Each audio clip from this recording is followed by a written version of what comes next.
La Reforma Protestante fue un mover político, religioso, económico, filosófico, que partió la historia en dos.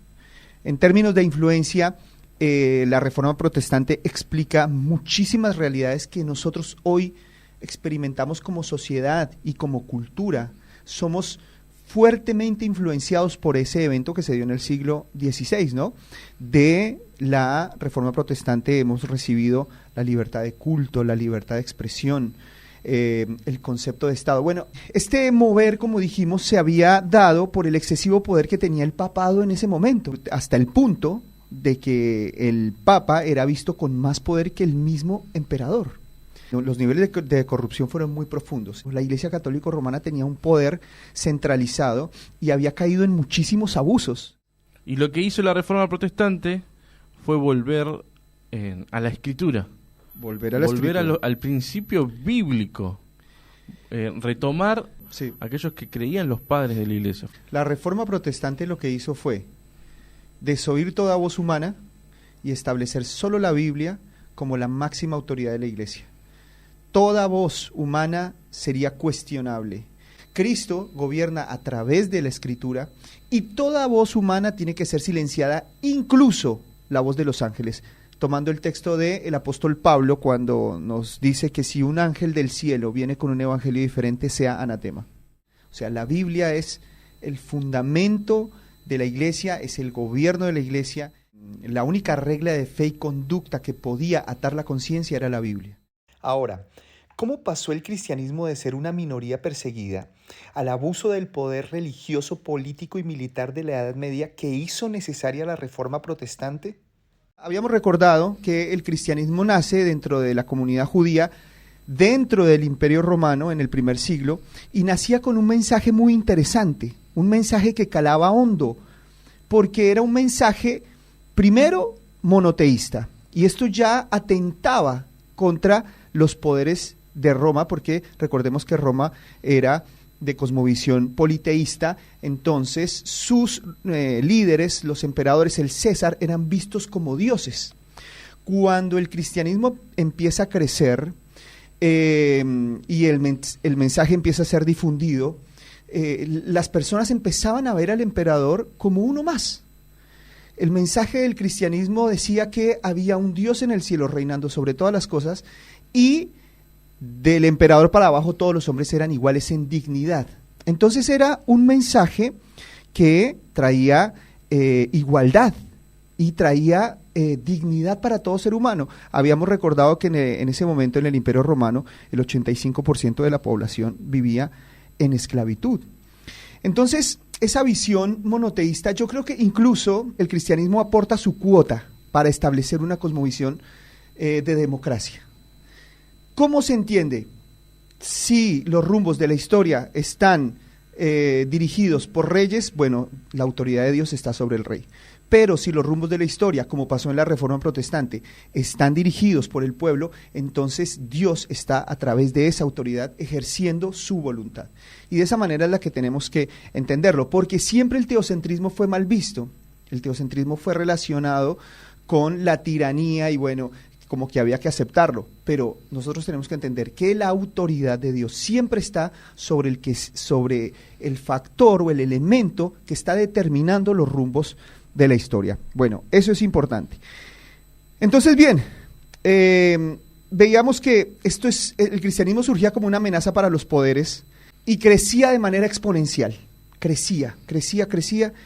Los gobernantes romanos se convertían al cristianismo y ya empezaban a ver al emperador como uno más. Y como dijimos, pues esto no convenía. Esto desató las persecuciones. El cristianismo tenía que ser eliminado. El cristianismo tenía que ser sacado del camino porque estaba generando división en el imperio. Y aquí es cuando nacen las persecuciones.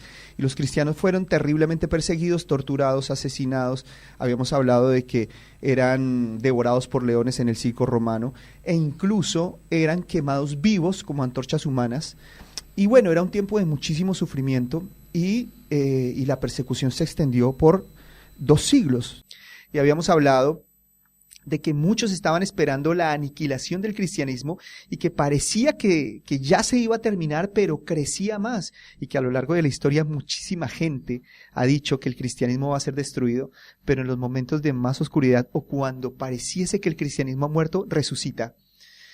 Entonces fueron años de muchísima persecución. Dijimos que tenemos a uno de los tiranos más crueles con el cristianismo, que fue Diocleciano, que él realizó una campaña muy, muy hostil y de mucha crueldad contra el pueblo cristiano, y ahí era donde ellos verdaderamente estaban experimentando la noche, el terror, estaban experimentando uno de los dolores más profundos como iglesia. Bueno, aquí ya tenemos que hablar de Constantino. Cuando Constantino entra en escena, Constantino adopta el cristianismo como la religión oficial. Porque habíamos dicho que esto era como una jugada política, porque él necesitaba unir el imperio, claro, y vio al cristianismo como un factor de unidad. Cuando Constantino, mediante la promulgación del Edicto de Milán, da tolerancia al cristianismo, el cristianismo pasa de ser perseguido a estar en paz. Y ahora los líderes, las personas que estaban liderando las casas, las reuniones, porque se hacía necesario que personas estuvieran a cargo, ya dejaron de ser personas clandestinas y ahora se les había dado un estatus de gobierno, ¿no? Habían empezado a tener privilegios de poder, ¿no? Constantino los había llamado como sus encargados, los había puesto en cargos altos. Estos obispos habían venido a ser como el reemplazo de Pedro, ¿no? Pedro es una figura muy importante acá para que nosotros tengamos en cuenta. ¿Por qué? Porque Jesús le dice a Pedro que, ante la pregunta, ¿quién soy?, Pedro le dice, tú eres el Mesías, el Hijo del Dios vivo. Y el Señor le dice, bueno, Pedro, yo te digo, tú eres Pedro y sobre esta roca edificaré mi iglesia. La interpretación de ese texto se tomó como que las llaves del reino se le estaban dando a Pedro y Pedro iba a ser el representante del reino de los cielos. Cuando Pedro va, se establece en Roma y finalmente es capturado y es sentenciado a muerte, ¿no? Que recordemos que muere crucificado.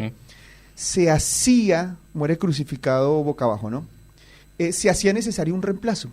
Entonces, este reemplazo supuestamente iba a recibir esas llaves del reino y así sucesivamente los que lo iban a suceder, claro, iban a tener este cargo. Ahí ya se empezaba a consolidar la noción del Papa, cosa que no es bíblica y para la Reforma no se ve de esa manera, porque si bien es cierto, Pedro tiene la autoridad y la fe que él establece, las doctrinas que él establece son absolutas, no se necesita de un sucesor.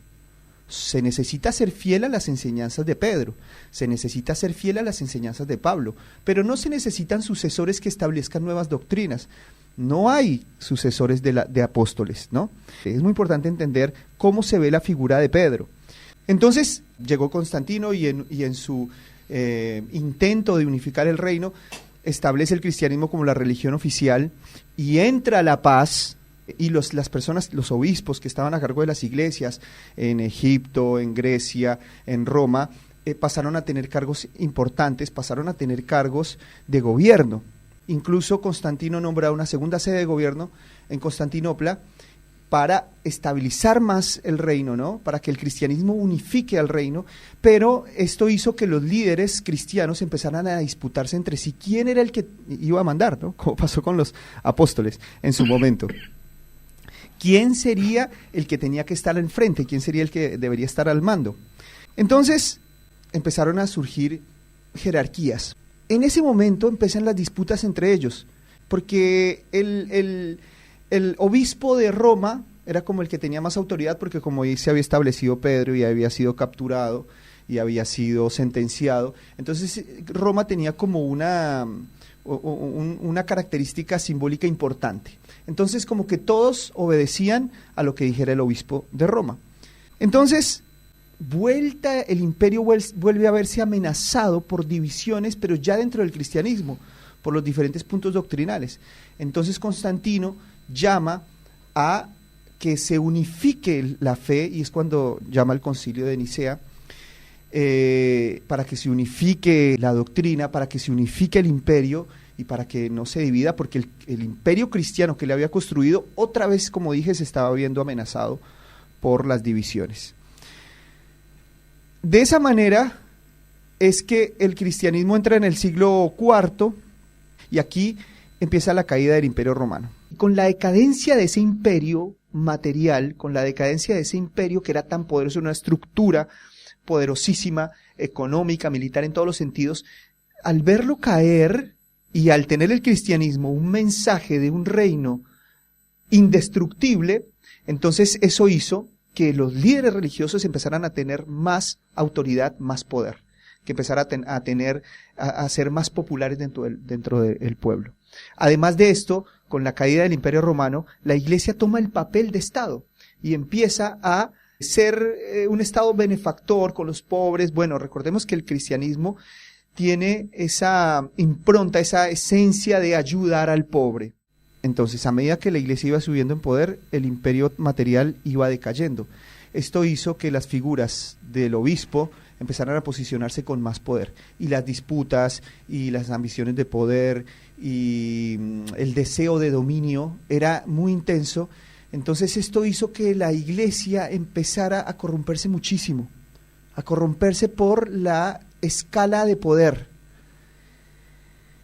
Es importante entender esto, ¿por qué? Porque tenemos que entender cómo el cristianismo llegó a tal degradación en la Edad Media que había una crisis tan profunda que se requirió de una reforma, porque se estaban dando muchísimos abusos de autoridad. Habíamos recordado que el poder es esa capacidad de decidir lo que yo quiero, incluso afectando muchas masas, ¿no? Porque la persona que toma las decisiones las está tomando por mucha gente. Entonces, el ser humano tiene esa necesidad de dominar.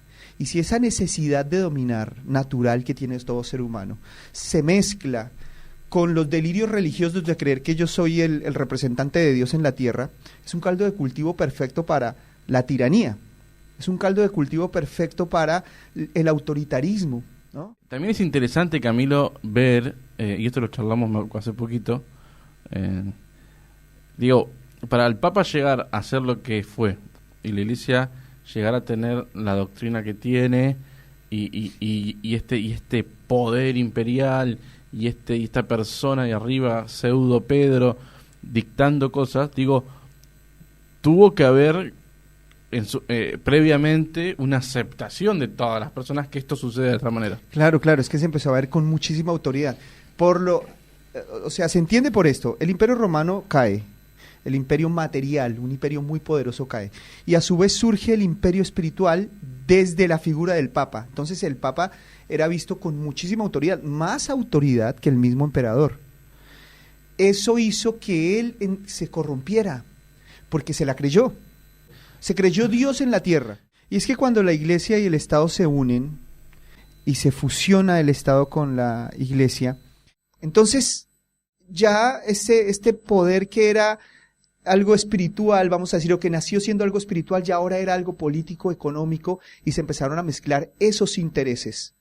Recordemos también que Roma empieza a recibir donaciones de tierras, empieza a recibir donaciones de príncipes, grandes territorios, que eso más adelante vinieron a ser los estados pontificios, y para sostener estos territorios se requería de impuestos.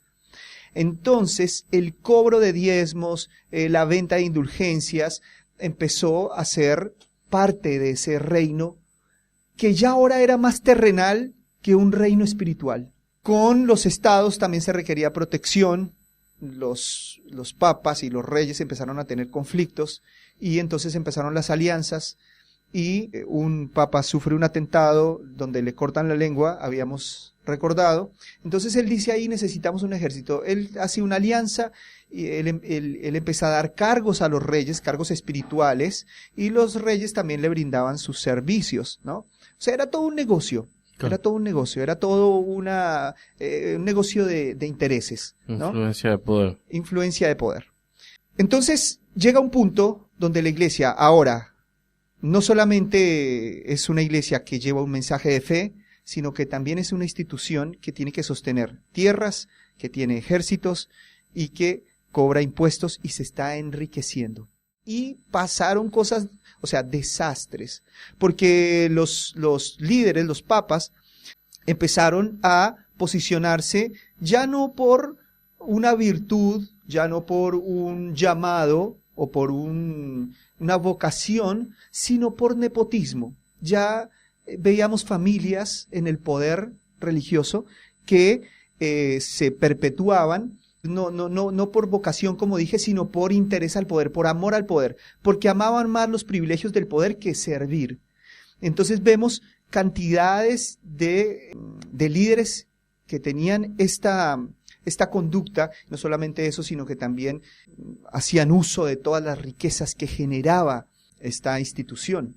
Y subieron también papas completamente pusilánimes que no gobernaban nada, había vacío de poder. A algunos no les interesaba gobernar, terminaban gobernando, otros, o sea, era todo un desastre.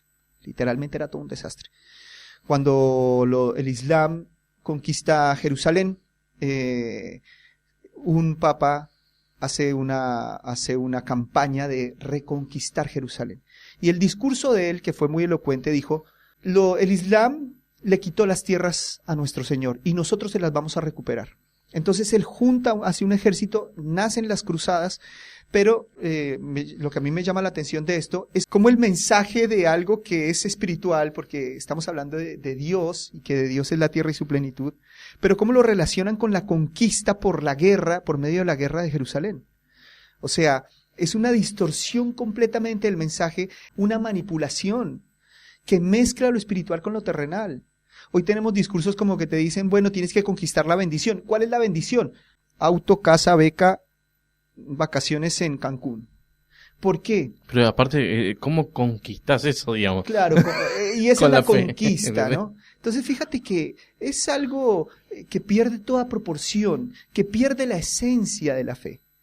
Entonces, junto con todos estos desórdenes, empiezan a surgir hombres que proponen un cambio.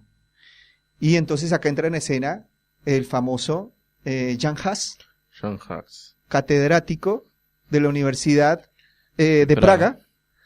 Y él era un académico.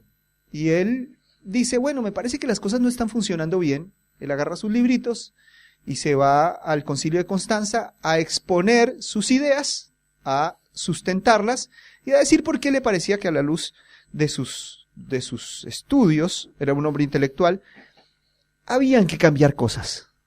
La gran sorpresa de él es que en el concilio lo declaran hereje y lo mandan a quemar y él no tenía ni la más pálida idea de por qué. Como siempre, ¿no? La luz de la escritura te hace notar los abusos. Y particularmente con Hus como con Lutero, ellos vieron lo mismo. Los abusos del papado, de volver a la escritura. El mensaje literalmente era el mismo. Sí. De Hus y de Lutero. Fue lo mismo. Sí.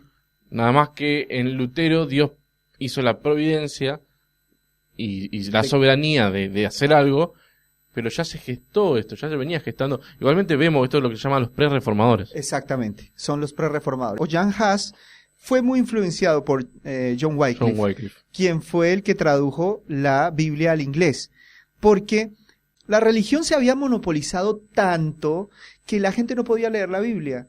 Entonces, si tú querías tener acceso a la escritura, solamente podías hacerlo a través de un culto que se hacía o a través de una misa que se hacía en latín, y a esto solamente podían acceder los nobles y las altas esferas eclesiásticas.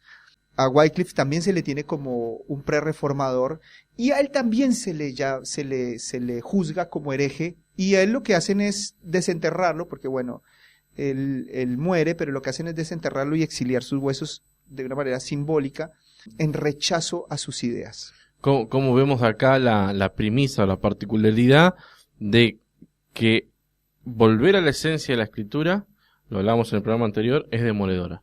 Sí. Y al sistema, al status quo, le molesta. Sí. A los líderes religiosos le molesta. Cuando le decís la mayor autoridad para nosotros, los que seguimos a Jesús, es la escritura. Exacto. Y todos se tienen que sujetar a ella. Acá ya en este punto es donde entra en escena Martín Lutero. Y esto ya tenía a Martín Lutero medio mareado. Martín Lutero entra en escena como una persona completamente consagrada, una persona sincera,